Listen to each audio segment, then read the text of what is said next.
Felt like, honestly, we left a lot of points off the board. I thought the call at the end of the first half on the punt return was terrible. It should have been a touchdown.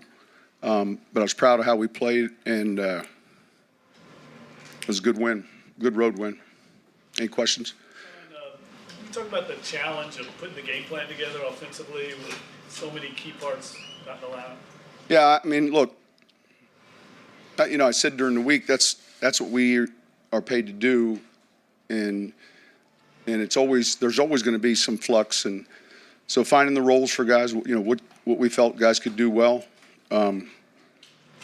We stumbled a little bit in the red zone. I thought defensively we were outstanding again. We didn't allow a rushing first down, I don't think. We knew we were playing a good return team. They had the kickoff return. That kind of, brought that game closer. But I thought as the second half went on, I thought clearly we outrushed them. We won that battle up front. That was significant. If you win that, you're going to win most of the games. Did you all see something in their punt block early? No, I can't. I just know we were rushing 8 based on, the down and distance was one that you just got to be careful. You're not going to allow a fake. So it wasn't a called block though. It was a good play, and unfortunately we weren't able to fall on it. But A lot of things worked for you. The play where Zach pitched to Taysom, that was a big short yardage, yeah. You been working on that for a while? Yeah, it was a short yardage call. Sean, if you go back to week 2 and just how dominant this, especially the defense has been, would you say they've sort of exceeded your expectations? No, we're not prognosticators or predictors, we're just trying to improve each week. And I say that, we feel like there's more out there, and so I think they're playing with a lot of confidence right now. I thought, again, that it's hard to win games if you can't rush the football with any type of consistency, and I thought we stopped the run, and then as that game wore on, we ran the ball well. So what gave you the confidence to stick with Latavius in the run game and just kind of keep going with it, even though well, maybe early the holes weren't there as big as it were? Yeah, listen, I thought, look, if you go back, I had a couple boneheaded calls, but I thought we ran the ball pretty efficiently.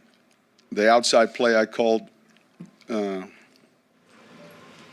somewhere in the second or third quarter wasn't really good. So we thought all along our plan was going to be to give us a chance. We thought that was important.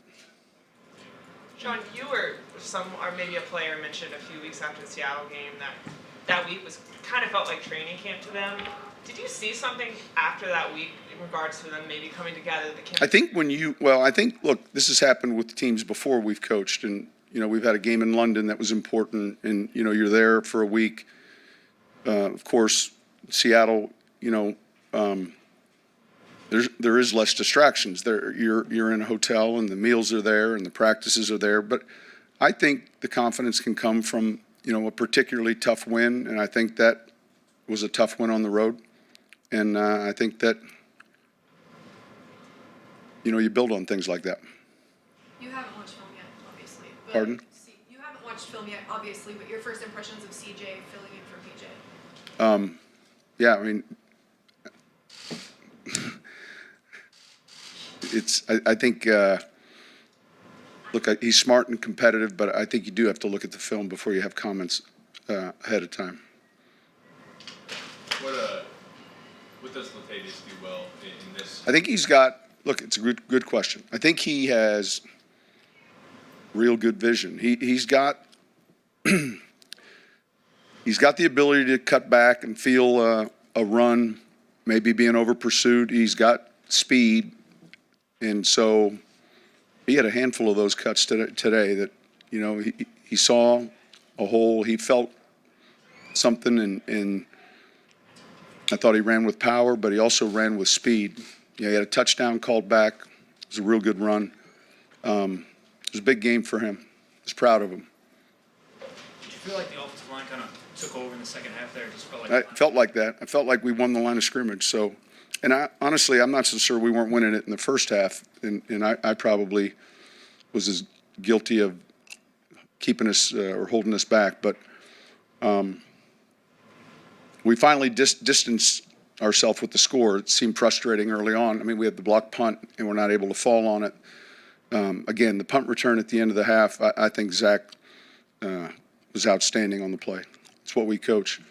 And it was a great return, and unfortunately, they called a penalty on it. But we responded to some of that, and that's kind of how our game is. That's kind of how things happen. The broadcast mentioned that you guys were targeting next week as a return for Drew. No, incorrect. So I'll fill you guys in, day by day. We're not targeting. We're going to see how he's doing, and we'll give you the news once we feel like we're ready to. They did mention he could be active next Again, week, I'm not even discussing it. Sorry. Sean, the challenge on the fumble, did you get word that? Yeah, those guys upstairs felt strong about it. I didn't have an early view, and they felt like they had seen a pretty clear shot. And once we saw it, you could see. So from the field, I didn't see it as clearly as they did, but that's because the back of the player was towards me and the ball was away from me. Hey, Sean, at the end of the first half, were you surprised that the Bears that they didn't just take a knee and run that out? Well, look, I wasn't. Matt's real sharp, and I think you're looking closely at field position, where you're at with time left. We ended up. A lot of it's just what your goal is. You got to be careful you don't get burned. I've been a part of teams that have been burned at the end of halves where you're being aggressive. So a lot of it's your own vision as to what you're trying to get done. And there were a handful of possessions there right at the very end, and it just ended that way. Sean, with Eli Apple's injury, is there anything you can tell us? No update. No update. Sorry. All right. Thank you.